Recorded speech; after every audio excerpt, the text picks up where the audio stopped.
I guess that's why they say that if you can't get to Versailles, you should come to the Opera House because it's stunning.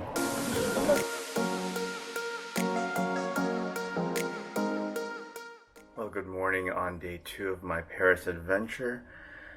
Let's see, how was last night? Well, I woke up around 3 and had a little trouble sleeping and getting back to it again. But eventually I think I got to dozing off, and so waking up this morning was a little bit harder. But fortunately, today's a little bit of a slower day. I only have one presentation that I'm heading to. It's the Rahul Mishra event. I'm going there early this afternoon. But before that, I'm going to do something touristy and fun. So since I am in the right bank on the here in Paris, I've never been on the right bank. I've always stayed on the left bank. My 2 prior visits, I am going to visit the Palais Garnier, which is the opera house here in Paris. I hear it's beautiful, and I've heard people say that if you can't get to Versailles, this is another place that you should go to because there's a lot of opulence that mimics what happens in Versailles. I've been to Versailles, so this will be a good chance to compare. And since I am in the, I think I'm in the 8th arrondissement, which is like right next door to the opera quarter area, it's just like an 11-minute walk from here. So that is my plan for today, and it's a little dark and dreary out there, but hopefully shouldn't be a big deal. So got my umbrella ready to go. And that is the itinerary for today, and in the afternoon I'm going to play it by ear in terms of what's going to happen, since you never know what's going to happen in Paris Fashion Week. I made it to the Palais Garnier, and I'm doing a self-guided tour. It's about an hour and 15 minutes. I'm starting off in the rotunda here, and let me spin it around so you can see.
Alright, I'm heading next into the auditorium. It's looking a little dark in here, but let's take a look and see this display.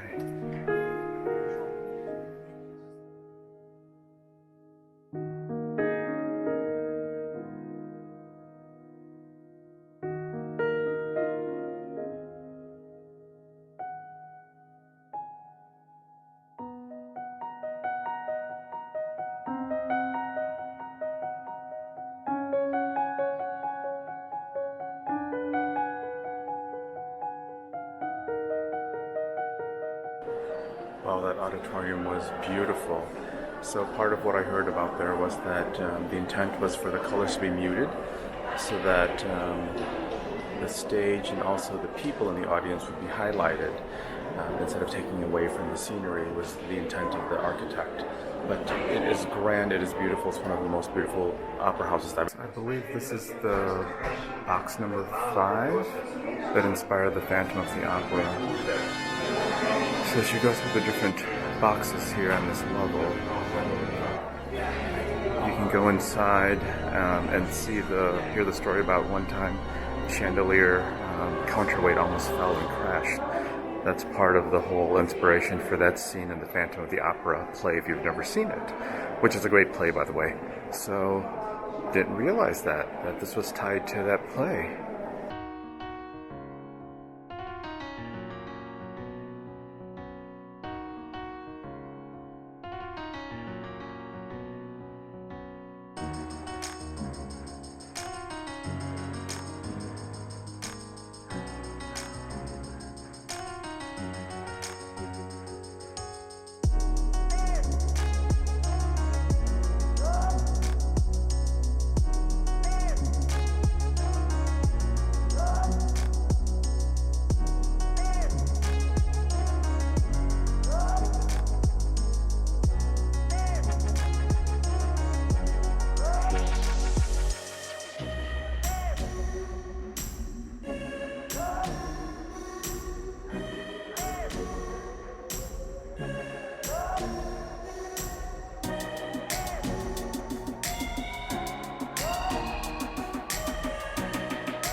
Well, I just wrapped up that self-guided tour here at the Palais Garnier. Definitely check it out. So it took me about an hour 20. I got lost a little bit in the process, but it is worth it with the audio tour. It's great. I paid 12 euros plus 5 for the audio tour, so 17 euros in total for one person. It's wonderful. It's beautiful. I mean, if you saw in one of the rooms, I think I mislabeled it when I was talking. It's the Grand Foyer. That is like a scene out of Versailles. So definitely something to consider if you have limited time or can only go see one or the other. If you're in Paris, definitely check out the Palais Garnier. I just made it to the Rahul Mishra presentation. It's right behind me inside there. Looking forward to seeing it in person and seeing all the beautiful colors in terms of the work that he has done in the past. I'm excited to see it, and come along, let's take a look at it, and maybe we'll get a chance to see the designer himself.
Heading to the Musée d'Orsay, my favorite museum here in Paris. So let's check it out for just a few hours.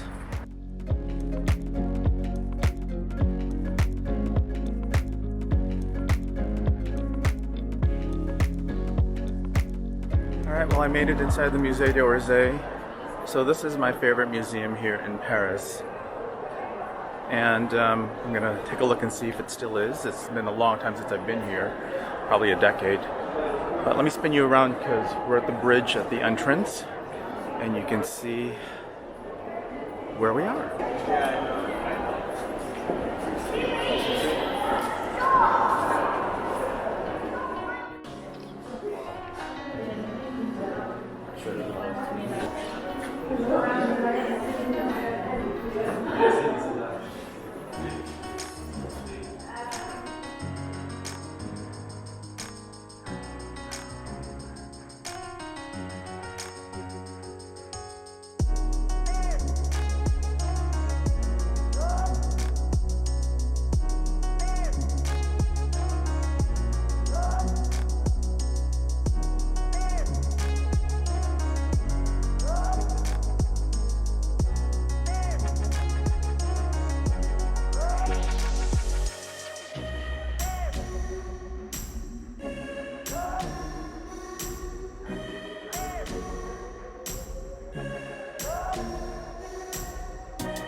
So I just wrapped up the 5th floor of Impressionist Artist, and I don't remember if I've ever been to that floor the last time I was here, or the last 2 times I was here. I wonder. But it was great because you got to see Monet, Gauguin, a whole bunch of different artists, and hopefully you saw some of it that I captured on the film. But yeah, it's like, go all the way to the top floor. You may be missing something.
feet hurt. I walked all over the place. But it was good. It was a beautiful day. I didn't get rained on this afternoon. And so I just got back. Oops, what happened there? That was weird. I just got back from the Musée d'Orsay, my favorite museum here in Paris. And I walked all the way there and I walked all the way back. It was a good walk. I felt good, and I got to see more of the city and explore. Hey, so I was just thinking about why I really love the Musée d'Orsay. It's part of it is the fact that it's in a beautiful structure. It's a former train station, and so the ceiling is grand, and just the space is just beautiful. Compared to the Louvre, it's not overwhelming. The Louvre is amazing. The Mona Lisa, the different statues, the antiquities there, amazing. It's just, there's just so much to see. It is overwhelming in terms of just trying to see a lot of it. For me, the Musée d'Orsay is manageable because it has a lot of beautiful statues in the center of the main atrium area. You have little offshoot rooms with different collections. There's the Impressionists at the upper level, which I don't think I even saw it last time that I was there. Maybe I didn't even know it was all the way up there, but saw Monet, saw Gauguin, saw a lot of masters and beautiful pieces up there. And there's just different levels that you can go, and then you can relax and take a break. It's not, like I said, it's not overwhelming. There's just a lot of beautiful things to see in the Musée d'Orsay. So I did walk all the way over there and walk all the way back, which isn't bad. It's not that far from my hotel, the Hilton Paris Opera. So it was about 25-30 minute walk, which is beautiful on a great day. And fortunately it didn't rain this afternoon, unlike this morning when it did rain. So that's what I did. I took some time to just enjoy and play tourist. And before that, I got a chance to see the Rahul Mishra presentation on the way over there, which is the reason why I ended up like, let's just do it. So it was in that direction. I might as well just keep on walking, and I did that. So back to the Rahul Mishra presentation that you saw. I'll drop in here. Beautiful. It was a combination of couture as well as easy to wear, is what he calls it. Not ready to wear. He calls it easy to wear. These are still a lot of beautiful design couture elements in it, but it's just something you can wear on a regular basis. You don't have to wear it for a very special occasion, which is what like couture is for. So beautiful. I got a chance to talk to the designer and meet him for the first time. And while I was there, it was interesting because when I got there and I was looking at all the collections and stuff, but Susie Menkes was there, and Rahul Mishra got a chance to explain the collection to her, and I got to hear it. And yeah, it was a great experience. So today was really more of a tourist day, because in the morning I saw the Palais Garnier, which is amazing, and then the presentation in the afternoon, the Musée d'Orsay, and walking back. Oh, it's interesting, at the Musée d'Orsay, there is this model that's a cutout or a half of the Palais Garnier. So it's interesting to see a model of it, and then earlier this morning I got to see the real thing. So that's it for my day 2 for Paris Fashion Week. Just one show, but tomorrow 4 to tackle, 5 really, but I don't know if I'm going to do them because of the timing. But more to come on our adventures, and I hope you're enjoying these little, touristy things that I'm showing you here in Paris, because when you're in Paris, why not? All right, that's it for now. I will talk to you later. Thanks for watching, and make sure you subscribe because there's a lot more videos to come.